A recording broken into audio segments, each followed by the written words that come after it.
Hey, what it do? It's your boy D, man. Welcome back to No Hype Media. Today, man, it's gonna be a little short clip of 1090 Jake, newest interview on No Jumper, talking about how he linked up with Crip Mac and basically speaking on Crip Mac being locked up and catching that fade with the Hoover rapper Jap Five and just sharing his opinions. Tell me what you think about the interview. Like, comment, subscribe. This your I wanted to boy. ask about this real life update. After you did the No Jumper interview, you pulled up on Crip Mac. What was that experience like? Man, Crip Mac a gangster. Free Crip Mac. That was we only did that off of your face. Like we didn't plan on linking up with anyone, tapping in with anyone, because we didn't know who to trust, who to fuck with.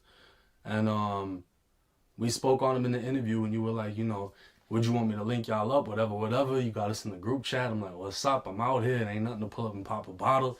He dropped the address. So we went over to where he was at.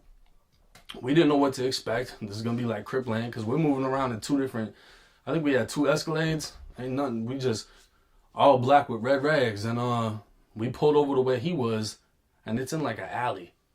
So we're looking around like, what the fuck kind of setup is this? Like, what the fuck Adam got us in right now? And we don't see nothing. We don't see nobody outside. It's dark as shit. Call him. He doesn't pick up. Call him again. Doesn't pick up. I'm like, all right, I'm going to call him one more time. If he doesn't pick up, drive off. Call him again. I see this big ass shadow come from like the side of the building where the stairs are at. I'm like, that's him? I see him. I'm like, I bet.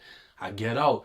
I'm waiting for there to be like a group of people behind them, like staked up, whatever, whatever. I didn't know what to expect. It's just him. Man, what's up? No. We shake hands. He's like, yeah, y'all come in. We all went into his spot. It's just him, bro. Nobody with him. There's like 10 of us. We literally just got drunk and hung out and made videos. What was your impression of him as a dude? Since obviously, like, anytime he's on camera, you kind of wonder, are you getting the real him, or is this a little bit acting? What was your impression on what he was actually like as a dude? Nah, that's him. That ain't no faking. That's literally him. But I mean, for me, it's like, I done been in the streets. I done been to prison. So I done met people that I feel like aren't 100% there mentally. He seems like he qualifies for that. You know what I mean? But that's usually how it goes when you got somebody that tattoos Hoover Killer across their forehead. They might not be all the way there. But nah, he was cool. He was genuine. He really was expressing how much he cared for the people, wanting to donate and help out people and this, that, and the third. And but nah, bro, gangster. He really dropped the addy and we pulled up 10 deep and it was just him. So it's like, I gotta respect that, because anything, could have went bad. So he got locked up again after that, and now he's allegedly getting into. Allegedly, he finally got the fade that a lot of people had been requesting in the YouTube comments with Jap Five, who in terms of gang shit, that's basically his mortal enemy, and in terms of LA shit, him being a poppin' rapper, that's a high profile fade that, because it happened behind bars, we're never going to get to see video of it, and we're just going to hear rumors about it forever. How do you feel about that? And it felt like at one point Jap 5 was going hard to try to correct the rumor, because Lupe said that after they fought, they shook hands and it was all good. And then Jap 5 wanted to make it clear that he was not. I think he acknowledged that they shook hands, but he was not on some chill, let's hang out shit afterwards. Yeah.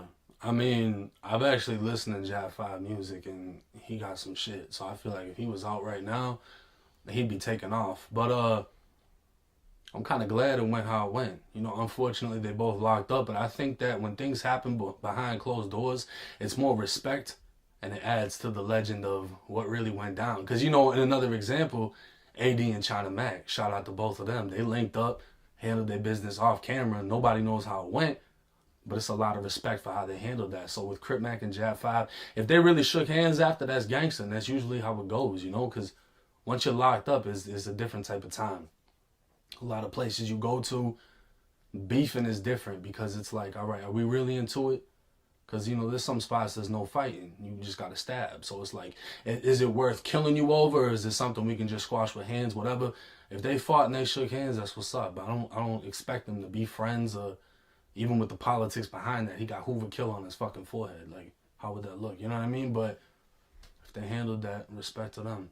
If you were locked up and there was somebody that you had a fade with and they had something like, Blood Killer or 1090 Jake Killer tattooed on their forehead, would you be able to be cool with them at a certain point. Obviously, probably not the 1090J killer, but the like, if they specifically had something on their face disrespecting what you stand for, is that just gonna permanently taint any chance of you ever being friendly at all? Well, I don't want to speak on the hypotheticals of what I would do now because of the fact that it's like people will try to use that against you at a future time. But That's a good point. when I was locked up, I only fought 7 times when I was in prison. I was on a lot of like cutting shit, poking shit up. So I would imagine if it was back then and I seen that, I'd probably just pop their ass. It wouldn't even be a fight. You know what I mean? It depends on where you're at though, because some places are just violent to the extreme, and some places, you just punch that shit off of their face, and it is what it is. Right. Got you. Okay. How much censorship do you have to do of your own content on YouTube?